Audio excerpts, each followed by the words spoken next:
अस्सलामु अलैकुम वरहमतुल्लाहि वबरकातुहू। हमने ताक एदाद और जुफ्त एदाद के बारे में पढ़ा, यानी ताक एदाद होते हैं 1, 3, 5, 7, 9 और जुफ्त एदाद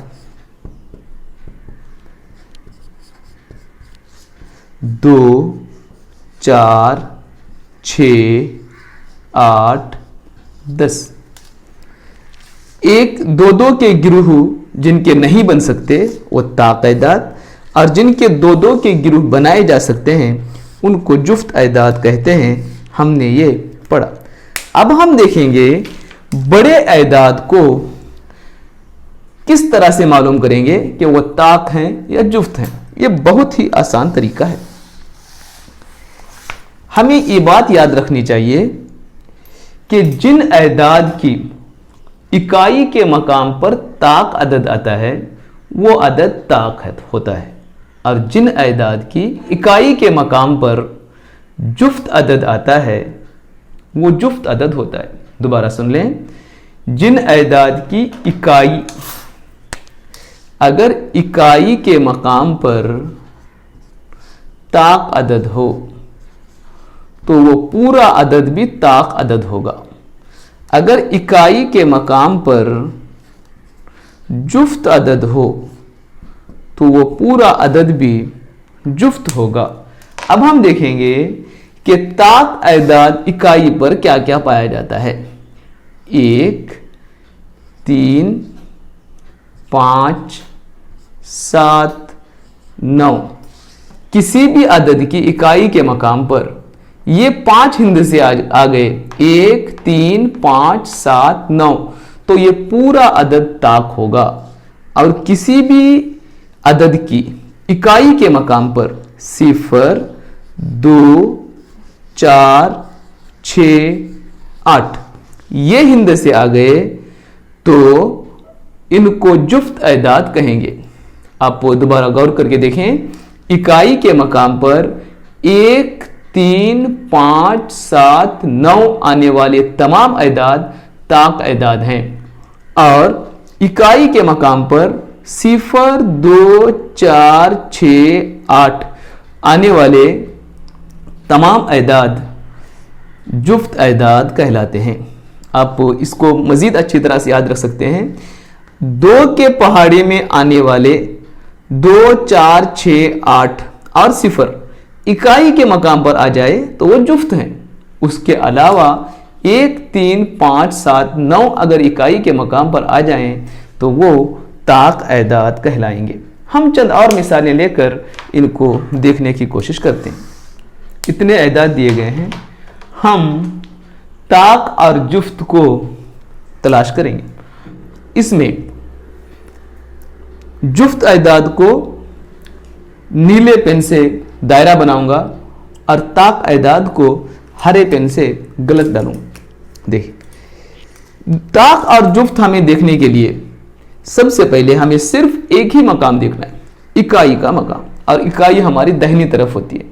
अदद जब हम सामने रखते हैं तो सीधे हाथ की तरफ जो हिंसा होता है वो इकाई है, इधर का दहाई है। हमें सिर्फ इकाई देखना है। इकाई के मकाम पर अगर 1, 3, 5, 7, 9 होता है तो वह ताक अदद है, और अगर इकाई के मकाम पर 0, 2, 4, 6 और 8 होता है तो वो जुफ्त अदद है। देखिए, मैं ताक अदद को गलत डाल रहा हूं और जुफ्त अदद को दायरा बना रहा हूं। देखिए, इकाई के मकाम पर 3 है, 3 को हम जोड़ियां नहीं बना सकते, एक बाकी बचता है, तो ये एक ताक अदद है। मैं इसको लिख भी देता हूं, ताक।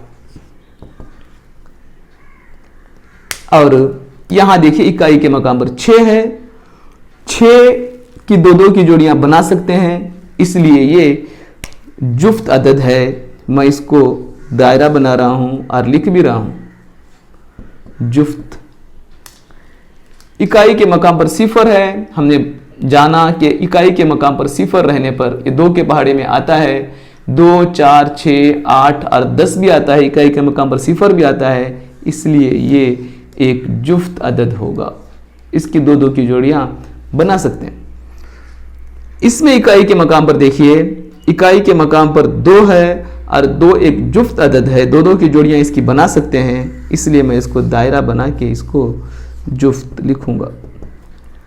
अगला अदद देखिए 61 है, इकाई के मकाम पर 1 है। हमने पढ़ा है कि इकाई के मकाम पर 1, 3, 5, 7, 9 रहने पर उसको हम ताक कहते हैं, इसलिए मैं इसको गलत डाल के यहाँ ऊपर ताक लिखूंगा।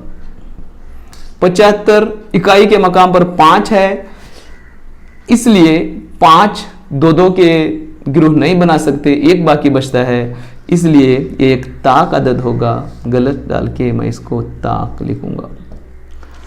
अगला अदद देखिए 30 है, इकाई के मकाम पर 0 है। हम जानते हैं कि 0, 2, 4, 6, 8 इकाई के मकाम पर आए तो वो पूरा अदद जुफ्त होता है, इसको दायरा बना के मैं इसको जुफ्त लिखूंगा। अगला अदद देखिए 43 है, इकाई के मकाम पर 3 है।